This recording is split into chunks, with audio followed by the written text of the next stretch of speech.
All right, sports fans, how's everybody out there doing? William Martin coming at you one more time here on YouTube with another edition of the 300 Pounds of Sports Knowledge Podcast.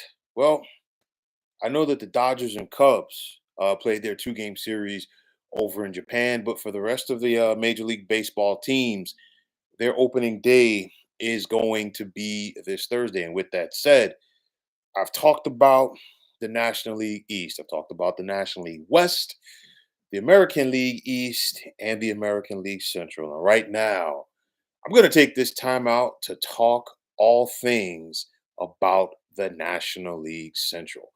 Now, of course, the Central tends to get overlooked in regards to the NL West and the NL East, and for good reason. I mean, you look at it last year, the East produced three postseason teams.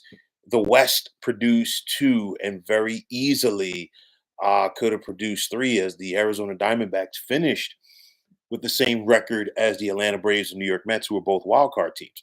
But nonetheless, the race is going to be on to see who has what it takes to win the Central. As I feel this more than likely is going to once again be a one bid division to October baseball.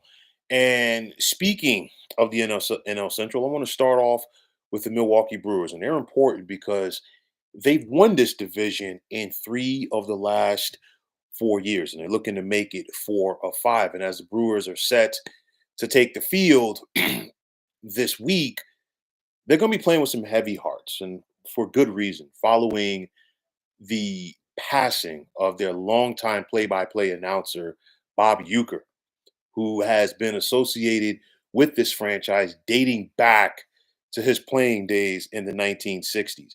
I talked about Milwaukee winning the Central in three of the last 4 years, and they're doing it, and they have done it in one of baseball's smallest media markets, as they truly rely on their system and their development of players. Now, Milwaukee has been known to roll with the punches, and they're going to have to do it once again this year because, you know, it's one of those, they got to replace the production of Willie Adames in that lineup. I mean, you think about it, just the last 3 years alone, Adames accounted for 107 home runs and 348 runs batted in. It was actually in 3+ seasons with Milwaukee, and of course, he left this during the winter in free agency to get that big deal with the San Francisco Giants. What's catcher William Contreras going to look like? And then we saw the emergence of outfielder Jackson Churio last season.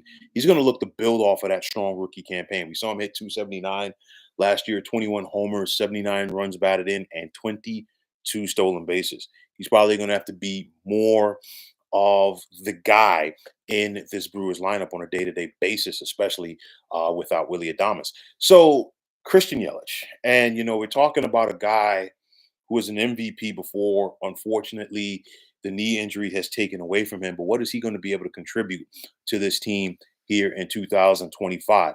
We saw Milwaukee trade reliever Devin Williams to the New York Yankees as he was lights out last year. But the Brewers always tend to find guys. And you got Trevor McGill in the ninth. And I think this bullpen for Milwaukee is once again going to be vital. And speaking of this Brewers pitching staff, part of that Devin Williams trade, the Brewers got back starting pitcher Nestor Cortez. Could he be a diamond in the rough as a veteran lefty looks to establish himself in beer country? So they speaking of that, we talked about Nestor Cortez coming over from the Yankees. The Brewers also picked up a former New York area pitcher, as we saw Jose Quintana pitch last year against the Brewers in the playoffs with the New York Mets, and now he joined the squad during spring training. Will he be able to have an impact?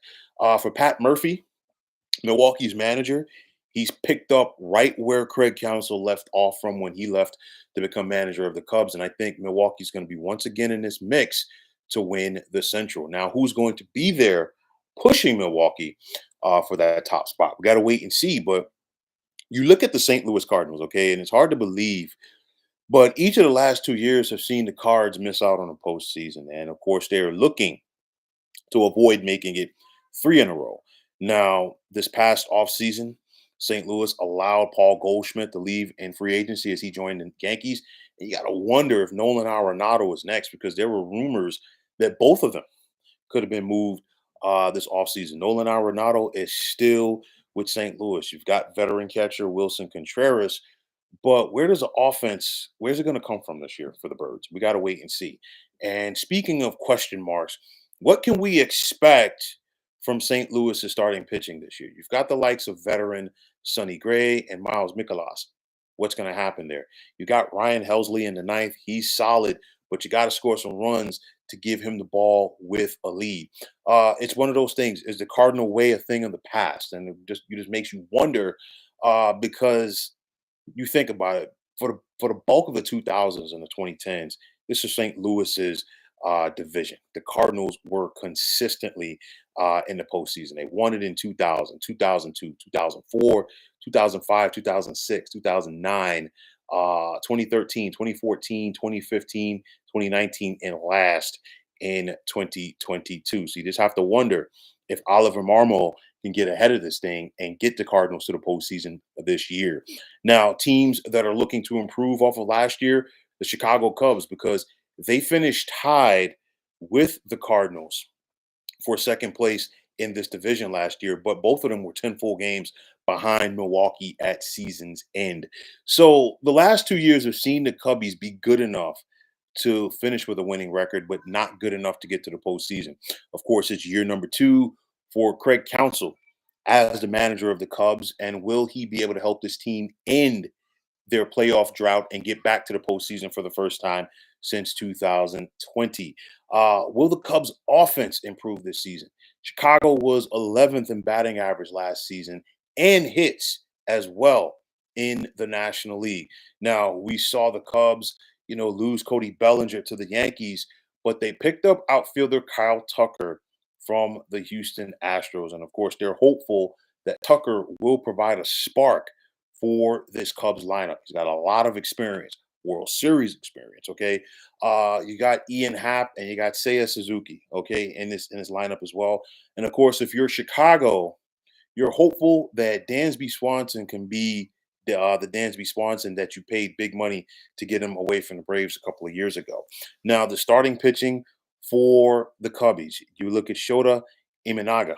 Okay, will he be able to build off of that strong rookie campaign? He went 15-3 last year with an ERA of 2.91. That's going to be important for Chicago. And then the potential contributions in this rotation with the likes of Jamison Taillon. Okay, that's going to be important. The Cubs should improve, and I think they're going to be a very interesting team to watch this year in the Central. Then you've got the Cincinnati Reds, who, after nearly 6 years as a manager of the Reds, of course, David Bell is no longer there. He got let go before the end of the 2024 season. And of course, in Bell's place, Cincinnati turned to Northern Ohio to find a legend to help get things turned around. And I'm talking about Terry Francona. We saw him step away from baseball in 2024 for health reasons, but he has decided to return to the dugout. And of course, in 23 years as a manager in the big leagues, Francona has compiled 1,950 wins, which is 13th all time. Now, Francona, of course, won a pair of World Series championships as a manager of the Boston Red Sox, and he helped Cleveland get on the cusp of it back in 2016 as they were one game away from winning it all. And of course, they could not put away the Cubs in that epic series. But of course, Francona is looking to do the same thing in Cincinnati. Okay. And he's looking to do it for a Reds team that has only made the postseason once in the last 11 years, while they've only won one postseason series since their last World Series championship back in 1990. So you look at this Reds team, and okay, I don't think they're going to hit the ground running, but there are some players to keep an eye on. You got the good, the bad, and Ellie De La Cruz. And I say this because he had 67 stolen bases last year, which led the National League, but he also struck out 218 times. Okay. The Reds were last in the NL in batting average and hits last season. That has got to improve. Also, Francona has been known to get the most and then some out of his pitching staffs. Will we see improvement for Cincinnati this year? Like I said, Francona's arrival has created a buzz, and rightfully so.